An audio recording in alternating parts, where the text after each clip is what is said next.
এই মুহূর্তে আমি আমাদের যে রিটেল কাউন্টারে ফ্রিজগুলো বসবে সেই ফ্রিজগুলো আনবক্সিং করলাম।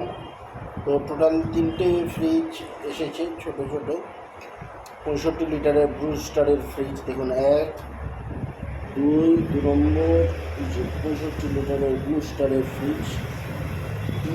যেমন ভেতরে আলো জ্বলছে, এবং এই হচ্ছে 3 নম্বর। 3টেই খুব সুন্দরভাবে চলছে, ভালো ঠান্ডা হচ্ছে, চেক করে নিয়েছি। এবার আমাদের নেক্সট স্টেপ হচ্ছে রিটেলে এগুলোকে রিপ্লেস করা, সেই প্লেস করা। তো রিটেলে প্লেসমেন্টের